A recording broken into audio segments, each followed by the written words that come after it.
If you've ever broken the speed limit, count yourself lucky that you haven't run into this entitled parent. Entitled mum tailgates me and accuses me of drink driving. This happened the other day when I was driving to meet some friends. I was driving my old VW Polo along a fairly long stretch of single carriageway, doing pretty much dead on the speed limit, which was 30 miles an hour for this particular stretch of road. A Porsche Cayenne, the typical Karen-mobile, driven by Karen with her 3 kids, pulls out from a side street behind me and instantly tries to speed past me, which she couldn't do since it was nose to tail rush hour traffic in the other direction. She kept persistently tailgating me, so much so that our bumpers were almost touching, beeping her horn and presumably swearing at me. We got to the end of the single carriageway where there's a set of traffic lights and the road splits into 3 lanes. The left-hand lane is a left turn only heading towards a housing estate. The middle lane is to get into the left-hand lane of the dual carriageway where the speed limit increases to 40 miles an hour. And the right-hand lane is either to get into the right hand of the dual carriageway or to turn right into a pub car park. The lights hit red just before we get to them, and at the time of day it was, they always take ages. I go into the middle lane and she goes into the right lane. She signals for me to wind down my window. Well, that's not a good sign. Why were you brake checking me all the way up that stretch of road? I wasn't. I was going the speed limit. No, you weren't. You weren't even doing 30. This is a 40 zone. You've made me late for an important business meeting. Why is she bringing her kids to a business meeting? Yeah, that is a very good question. No, it is a 30. No, it's a 40. She points to the 40 sign ahead of us, signaling the change in speed limit. No, it's a 30. It changes to 40 for the dual carriageway. You must be drunk to think it's 30. It's a built-up urban single carriageway road. You'd have to be drunk to think it was 40. You look too young to be driving that anyway. I'm 20 and have had my license for 2 years. I'll get that police car behind you on you to arrest you and throw you in jail where you belong. Before I had time to argue, the lights turned green. Karen roared away at the lights, speeding off, very nearly clipping the front of my car as she switched lanes. The policeman in the car behind signaled for me to follow him, then he overtook me with blues and twos flashing. We had to do between 60 and 70 miles an hour to catch Karen, and the police pulled her over at the next safest place, and I pulled up behind the police. Mom, can you please explain why you were driving at over 70 miles an hour in a 40 mile an hour zone? This little idiot, pretty sure it's technically illegal to say that word to a police officer in the UK anyway, was driving way too slowly on the 40 zone before the dual carriageway and was going to make me late for my important business meeting. That stretch of road has a speed limit of 30 miles an hour, Mom. Anyway, do you really think this is a valid excuse for driving at double the speed limit? He was also driving drunk and underage, and also drinking underage. The legal driving age in the UK is 17, legal drinking age is 18. Honestly, I was kind of flattered she thought I was underage. He's the criminal, not me. The police officer walks over to me. Have you got your driver's license, sir? I produce my license. I don't look now exactly how I did in my driver's license photo, but it's still obvious that it's my license. Can you take your glasses off for me, sir? I take off my glasses. He asked me to recite my address. I recite it perfectly, as you'd expect. He goes back into his squad car and runs my license through the database. It's mine and it's clean. He hands my license back. That's obviously fake. No, it's not. It's run through the database and it's clean. He produces a breathalyzer. Blow into this, please, sir. Deep breath. Unsurprisingly, I am stone cold sober. The officer then walks over to Karen and asks her to blow into the breathalyzer. I don't need that. Why would I risk my kids' lives like that? Don't make this any more difficult for yourself, Mom. Fine.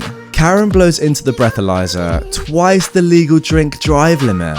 The officer asks for her license. Surprise, surprise, she doesn't have one. Turns out she lost her license after getting caught drink driving 2 months ago. The officer told me to drive on and is left dealing with an angry Karen. I don't know what happened to Karen or her kids after that, but I hope that social services took them away from her. So this Karen literally played the Uno reverse card on herself. I just fail to understand the logic here. If you know that you don't have a license and you're drunk, why would you say to someone who is innocent that you're gonna get a cop car involved? How dumb have you got to be? If you guys don't know, this is actually my 99th video on this channel, and the majority of them have been entitled parent stories, yet still, I don't understand the logic I come across every single day. Moving on to our next story now. Random lady thought my mum kidnapped me because we have different skin tones. This is my mum's story, and she brought this up recently, and I thought it would be fitting on this thread. For some context, my mum is African American and my dad is white, and I happen to be very light-skinned. I was about 2 years old when this took place, and it's a common story my mum likes to tell because it still makes her mad to this day. Wow, I don't know how old you are now, but if it still makes her angry to this day, this must be one heck of a story. My mum was pushing me in the cart while she was doing some grocery shopping when a random lady approached her. "She is so beautiful," gesturing to me. "Is she yours?" This was a question my mum frequently was asked because our skin tones were so drastically different. Kind of rude if you ask me, so she was used to it at this point. Yes, she is mine. That's surprising considering she is so fair-skinned and you are so, dark. My mum swears she said, My husband is very fair-skinned. You carried her yourself? Asking if my mum was pregnant with her herself opposed to like a surrogate. Yup, the full 9 months and I pushed her out myself. At this point, my mum said she was done with the conversation and was trying to move on with her shopping. "I'm sorry, that's just hard for me to believe. You two look nothing alike." Something that bothers me a lot about this is that my mum and I look very similar, but her logic is that because I am lighter, we look totally different. Actually, yeah, that's a really good point. I hadn't even thought about that. You can look very similar to someone but have a different skin tone. That is totally normal. My mum then proceeds down the aisle and continues with her shopping. She told me at this point she just wanted to finish and head home. As she was in the produce section, she was approached by the security guard in the store. "How are you doing today? We have been made aware by another shopper that you may have been putting your child at risk."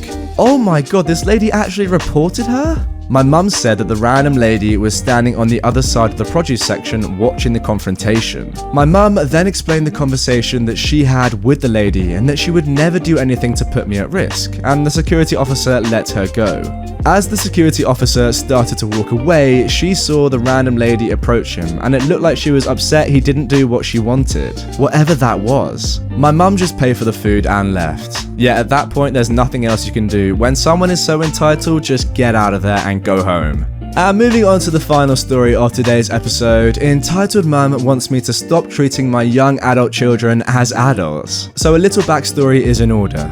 I have 2 young adult children living at home, ages 18 and 19. They both work and go to college. I trust my kids, I trust their decision-making skills. When they graduated high school and turned 18, new rules went into place. No curfew, just call me and let me know if you're going to be out all night so I don't worry. You can call me at any time for a pickup, no questions asked, just don't be stupid and drink and drive. Yes, your SO can sleep over or come over for the weekend, just let me know what's going on.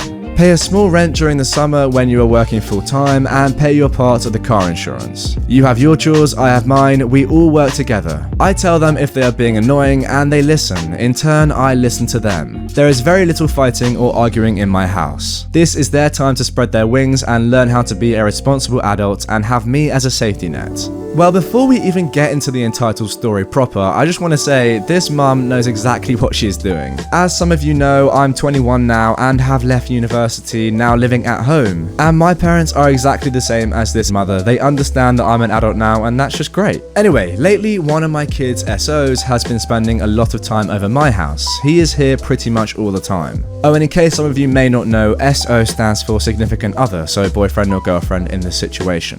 2 days ago, I got a phone call from a number I didn't recognize, and I answered it. It was my daughter's boyfriend's mother. Hello? You need to tell my kid he isn't allowed over your house anymore. Who is this? This is Tommy's mother. I already knew where this was going. Oh, Tommy's mum, I have to say you have raised a great kid. He is always polite and respectful. In fact, look, I don't care what you think about my kid. He is never at home. He isn't spending any time with me. Okay, there isn't much I can do about that. Yes, there is. Tell him he can't come over to your house anymore. I want him home. And you set a bad example for my son. Your daughter has no curfew and I'm sick and tired of hearing how nice it is at your house. I miss him and want him home. At this point, I'm speaking very lowly and basically growling into the phone. Are you done yelling at me? The entitled mother is speechless. I think I stunned her into silence. I will take that as a yes. Do you trust the way you raise your son? What? It's a simple question. Do you trust the way you raise your son? Of course I do. What does that have to do with anything? Do you trust him to make good decisions? Yes, of course. She is starting to calm down now. Mother to mother, I know things are not okay at your house right now. Her husband drinks a lot. I'm trying to give your child a safe place when things are not okay at your house. She starts to cut me off at this point, but I won't let her. It's not your fault. Again, the entitled mother is speechless. He throws your son out for days at a time sometimes, doesn't he?